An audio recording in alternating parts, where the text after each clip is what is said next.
Dubai दुनिया के सबसे अमीर देशों में इसका नाम आता है। यहाँ के लोगों के पास पैसा भी बहुत है। मैं मानता हूँ कि आप पैसों से बहुत कुछ खरीद सकते हैं, लेकिन अच्छी सेहत शायद नहीं। जहाँ एक और दुबई का नाम सबसे अमीर देशों में आता है, वहीं इसी देश का नाम सबसे मोटे लोगों की देशों की सूची में भी ऊपर है। और इसी प्रॉब्लम को दूर करने के लिए वहां की गवर्नमेंट ने अपने मोटे सिटीजन्स के लिए एक स्कीम निकाली है। इस स्कीम के मुताबिक अगर कोई मोटा सिटीजन अपना 1 किलोग्राम वजन कम करता है तो गवर्नमेंट की तरफ से उसे 2 ग्राम सोना दिया जाता है। इससे अच्छा मोटिवेशन और क्या हो सकता है। आपको ये इंटरेस्टिंग फैक्ट जान के कैसा लगा, चैट सेक्शन में लिखना मत भूलिएगा। गाइस, इस वीडियो में आपको एक बंदा गरम गरम लावे में अपना हाथ डालता हुआ दिख रहा होगा। अब इतना गरम लावा जिसका टेम्परेचर इतना ज्यादा होता है, फिर भी उसका हाथ जल नहीं रहा है। ऐसा कैसे हो रहा है?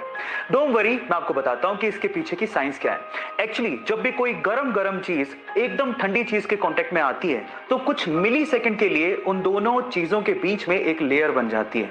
अब इस बंदे ने लावे में हाथ डालने से पहले ठंडे पानी में हाथ डाला और उसके बाद लावे को वो टच कर रहा था, तो उस मिली सेकंड के लिए दोनों चीजों के बीच में लेयर थी जिससे उसका हाथ जला नहीं, प्रोटेक्ट रहा। इस इफेक्ट को लेडन फ्रोस्ट इफेक्ट भी कहते हैं गाइस। सो इसके पहले तक क्या आप ये इफेक्ट जानते थे? और अगर नहीं जानते थे तो चैट सेक्शन में लिखना मत भूलिएगा।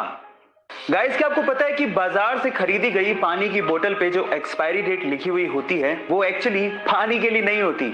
मतलब एक्सपायरी डेट के बाद पानी खराब नहीं होता। हो गए ना हैरान? पर सवाल ये है कि फिर वो एक्सपायरी डेट किसके लिए होती है? डोंट वरी, मैं आपको बताता हूँ। वो एक्चुअली पानी के लिए ना होकर पानी के बोतल के लिए होती है। अगर आपके पास कोई पानी की बोतल है और वो अगर एक्सपायरी डेट को क्रॉस कर चुकी है तो इसका मतलब ये है कि वो जो पानी की बोतल है जो कि प्लास्टिक से बनी है वो केमिकल रिलीज करना शुरू कर देती है।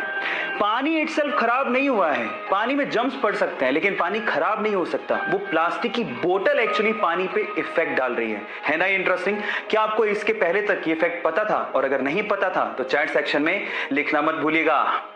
पीने के पानी की समस्या आज बहुत सारे देशों में, लेकिन बहुत ही कम देश ऐसे हैं जिन्होंने पेरू देश के जैसे इस समस्या का समाधान निकाला हो। जी हाँ गाइस, पेरू देश में भी बहुत सारे ऐसे इलाके हैं जहां पर पीने के पानी की बहुत ज्यादा प्रॉब्लम है। तो वहां की गवर्नमेंट ने क्या किया, ऐसे इलाकों में ड्रिंकिंग वाटर बिलबोर्ड्स इंस्टॉल किए। ये ड्रिंकिंग वाटर बिलबोर्ड्स क्या है? डोंट वरी, मैं आपको बताता हूँ।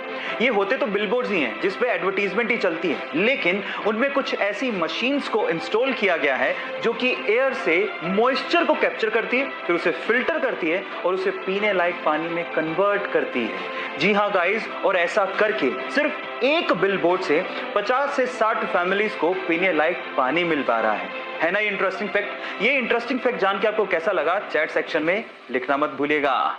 गाइस, अगर आप रेड कलर कोक के केन को पानी में डालेंगे तो आप देखेंगे कि वो डूब जाएगा, लेकिन अगर आप डाइट कोक के केन को पानी में डालेंगे तो वो फ्लोट करने लगेगा। सवाल ये कि ऐसा क्यों होता है? आप में से कई लोग शायद ये कहेंगे कि ये मटेरियल की वजह से होता है जो कि कोक के केन को बनाने में यूज हो रहा है, लेकिन गलत। एक्चुअली ये हो रहा है डिफरेंट टाइप की शुगर को यूज करने की वजह से। आपको मैं आपकी जानकारी के लिए बता दूं कि रेगुलर कोक में रेगुलर शुगर यूज की जाती है, जबकि डाइट कोक में एक आर्टिफिशियल स्वीटनर एस्पार्टेम को यूज किया जाता है जो कि शुगर से काफी गुना ज्यादा मीठा होता है, जिसकी वजह से उसकी बहुत ही कम क्वांटिटी से काम चल जाता है। और इसी एस्पार्टेम की वजह से, क्योंकि उसकी क्वांटिटी बहुत कम यूज हुई है, डाइट कोक पानी के मुकाबले बहुत ही कम डेंस होता है और फ्लोट करने लगता है। क्या इसके पहले तक इफेक्ट आप जानते थे? और अगर नहीं जानते थे तो चैट सेक्शन में लिखना मत भूलिएगा।